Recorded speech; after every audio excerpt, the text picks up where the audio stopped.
It can take a lot of time to educate yourself enough about real estate to get started investing.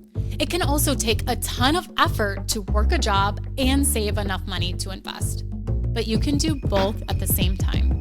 An entry-level job in real estate is a great way to learn the business, understand the industry from the inside, and make money you can save for your first down payment.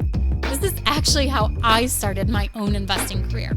There are many, many options: property manager, agent, runner, and more. So let's break them down. Hi, everyone. I'm Ashley Kehr, host of the Real Estate Rookie podcast, filling in here for Dave Meyer today. Today's video about jobs in the real estate industry is a topic that I have a lot of personal experience in. So let's jump right into it. This question comes from a BP Forums user named Brad in Champaign, Illinois. So Brad asked, I'm looking to start a career in real estate investing and want to find a job that will teach me a lot about the industry while also paying well so I can start saving for down payments. What are some good entry-level jobs that would give me hands-on experience with real estate, whether in sales, property management, or another related field? Before we jump into Brad's question, today's show is sponsored by Baselane. They say real estate investing is passive, but let's get real. Chasing rents, drowning in receipts, and getting buried in spreadsheets feels anything but passive. If you're tired of losing valuable hours on financial busy work, I've found a solution that will transform your business. It's Baselane, a trusted BP Pro partner. Baselane is an all-in-one platform that can help you automate the day-to-day. It automates your rent collection and uses AI-powered bookkeeping to auto-tag transactions for instant cash flow, visibility, and reporting. Plus, they have tons of other features like recurring payments, multi-user access, and free wires to save you more time and money. Spend less managing your money and more time growing your portfolio. Ready to automate the busy work and get back to investing? Baselane is giving BiggerPockets listeners an exclusive $100 bonus when you sign up at baselane.com/BiggerPockets.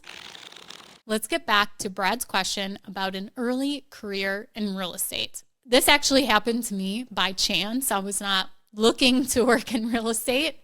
I graduated from college. I got a job working at an accounting firm where I had also interned when I was in college. And that's what I thought my career was going to be, working as an accountant, taking the CPA exam, and just working in an office forever. So I lasted less than 6 months before I put in my 2 weeks notice, and I just wanted to have a baby and be a stay-at-home mom. Well, the world had other plans for me. During my time of being unemployed and pregnant, I decided that I was going to go on vacation with a family friend. And the family friend's dad actually said, you know what, I would really like for you to come and help me get organized. I did not know at the time that getting organized meant me managing a 40-unit apartment complex, but that's what the job ended up being. And that brought me to the world of real estate investing. So I can definitely say that getting a job in real estate can really help you propel your real estate investing journey and career. So some of the great entry-level positions are definitely in the property management field. You don't even have to transition your full-time job. There are so many side hustles and part-time jobs that you can do in real estate investing too. So one of the first things is a leasing agent. A lot of states require you to have your real estate license. So if you want to go and take your exam and become a leasing agent, you could show, apartments on weekends, on, weeknights, or whatever your schedule, allows you to fulfill as a part-time job, or this could be a full-time job. You'll get to see what other units in the area look like. You'll get to see prospective tenants, talk with them, see what they're looking for, what they want in properties. You'll get to know the market rent for the area. You'll get to see lease agreements, what's in them, what's expected. But basically going through that whole leasing process, that's a really, really big part if you want to do buy and hold investing. And that's a great way to learn the full leasing process, the screening of the tenants, everything like that. So the next for property management is to actually be a service writer. This is where you would take the calls, the inbound calls of people calling in to complain about their maintenance needs, and you would then assign it to a service tech who would then go ahead and, actually perform the work, things like that. But basically, like if you ever go to a dealership and you call to make your appointment and there's somebody, who takes the call, makes your appointment, asks you what's wrong or whatever, but they're just the service writer. They're writing up what needs to be done on your car. That's the same with the maintenance coordinators. They'll actually take your inbound call and they'll actually write up the maintenance for the property. And then it'll be sent off to the maintenance person who will actually perform the maintenance.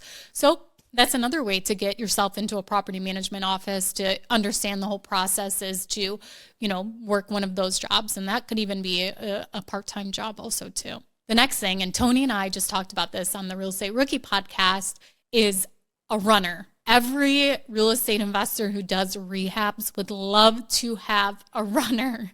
So this is somebody, when you're doing a rehab, who's going to go pick up other materials, who's going to be available to run errands for things that need to be done on the rehab, that can actually assist with maybe some of the demo or like simple things, be an extra hand, okay? So this is something that you are probably not going to find a posting for this on some job listing website.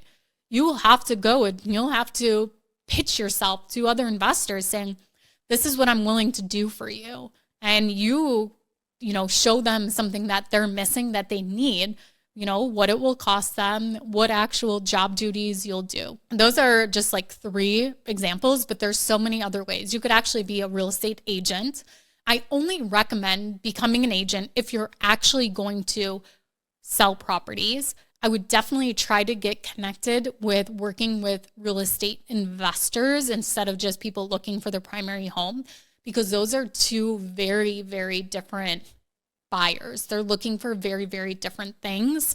Working with just primary home buyers, the things that they want in a property are going to be very different than what an investor wants in a property and what they're going to, charge for rent. You'll learn a lot just from working with an investor, being their agent, as to what they're looking for, what they would charge them rent, what their rehab costs would be, and how you can, figure out how they came out with the number that they're actually offering. Along those lines is, I think the first thing is to consider if Brad is going to actually quit his career and go into real estate full time by doing one of these jobs in the industry.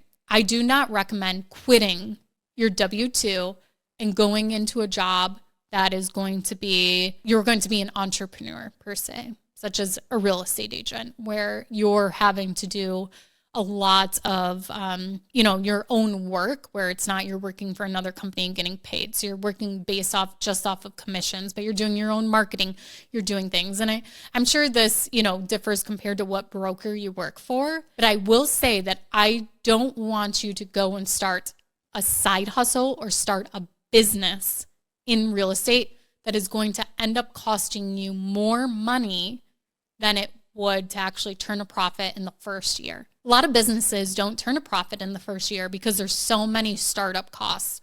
There's so much marketing. There's so much equipment or material. There's the things you need to buy when you first get started.